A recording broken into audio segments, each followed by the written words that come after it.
All right, hey everybody, welcome back to the channel. This is Robert Smirking Gun Reviews. We are back with more Punisher Season 2. We're at episode 7. It is called One Bad Day. So full spoilers if you haven't seen the episode yet. Well, I gotta just say, you remove one thing and all of a sudden the show gets about 1,000 times better. That girl, Amy, the character of Amy, was not in this entire episode. And I'm not going to say completely that that's why this episode was really, really good. But without that dragging down the story, it was like a weight was lifted off my shoulders watching it. Like, I wasn't worried about watching scenes. I did skip the scene where Billy and the Doc were banging because that's stupid. Because, I mean, seriously. I mean, I said that there was something up with that Doc, and there is, and she's just a whack job. But this was a really, really good episode. I even watched the whole stuff with Madani. I was like, wow, this is actually integral to the plot. Showing what happened to Madani and how she agreed to go along with everything at the end of season 1. You got the Mary Elizabeth Mastrantonio as the CIA person back, explaining everything, how she gets to keep her job, how Castle gets to leave, and they got to just let things be. And she kind of gets thrown under the bus a little bit, and it's embarrassing. And he, and that was good. That was good character stuff. You get to understand a little bit more about Madani, and even though I don't particularly, like I've said, care about her, they gave her something interesting. They gave her story more depth. And so, when it plays, it comes back and it becomes a plot point. Whether or not I liked it, it's inconsequential, really. Because anytime Madani's like, we can't do this, I'm like, just shut up. But in this, we got Billy setting up the robbery. We've got Frank trying to get what he needs to find Billy. And you can just tell already, like, as soon as things get rough, Madani's gonna flake out, and she does later. And Curtis doesn't really want much to do with this either, but it's got to be done, and at least he knows that this is just what has to be. Billy has to be removed from the equation. He'll never stop. He'll always be having to look over his shoulder. Every one of them will. And so it's just like when she doesn't understand what Frank is talking about with war. Look, I know she's supposed to be... Is she supposed to be the audience? Because she's... Well, I don't know what... I'm not the audience that she should be, that represents her opinion.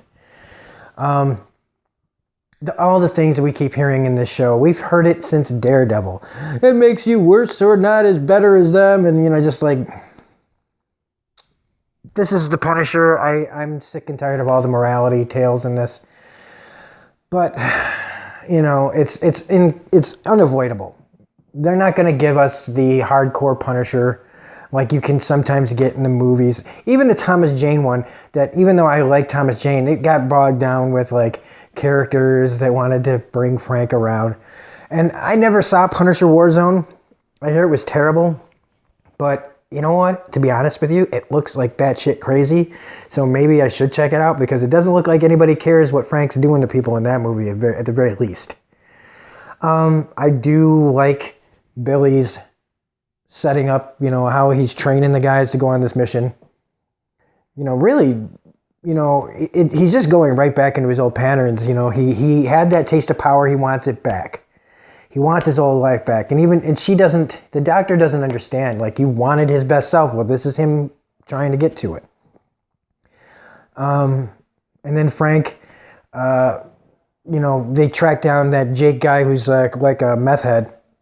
And, they give this guy every opportunity. Madani just doesn't, I don't know. Like I said, she's the moral conscious. Her and that Amy girl are the moral, oh, we can't do this part of the show, So they're just always going to be in the way. And so I need to stop just complaining about it. But Frank really, whoops that guy. Shows him what's what. But it's Curtis, though. It's Curtis that brings him around. Curtis explains the deal because Frank's a hammer, you know, and Curtis is, you know, more of a light touch. You know, he can talk to you. He can explain it to you in ways that Frank doesn't want to. He just wants to get things done. I mean, Curtis kind of sums up Frank, you know, it's like you always got to keep moving. That's why you're always looking for a fight.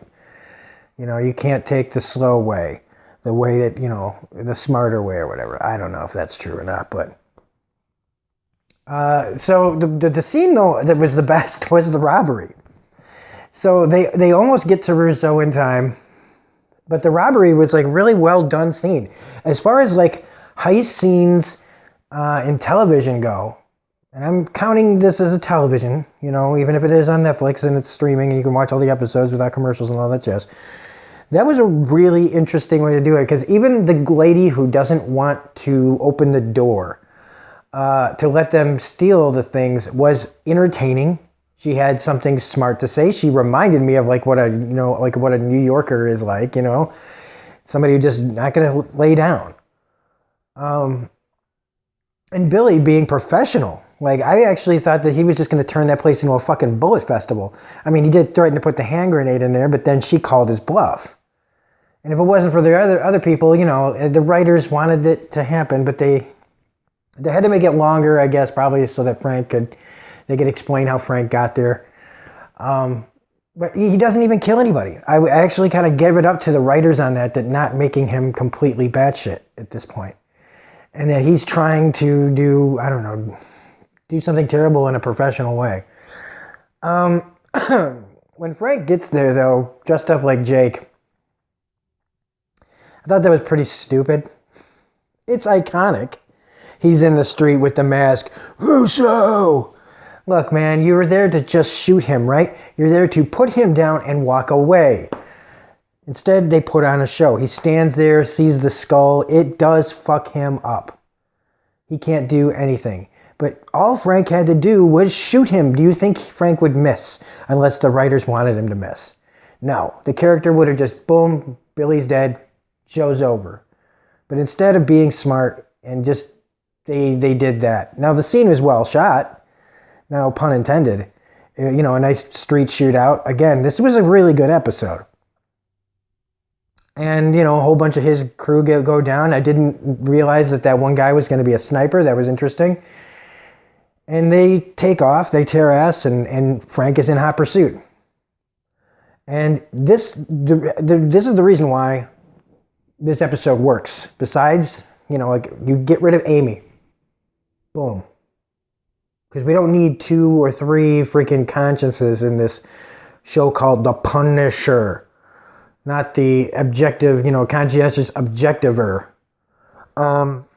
You lose part of, you know, we don't spend much time on the corporation / religious people.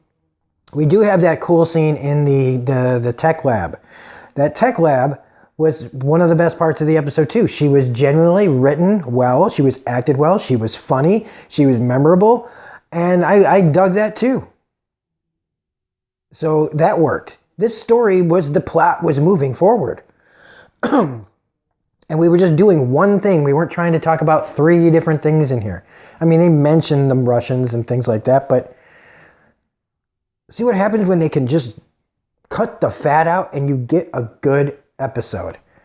So yeah, I mean, I've got to get back to it because it was kind of not really like a cliffhanger, but I mean, Frank's in hot pursuit. That's the end of the episode, literally. So I want to jump back into it as soon as possible so I can get episode 8 reviewed done before I go to bed tonight.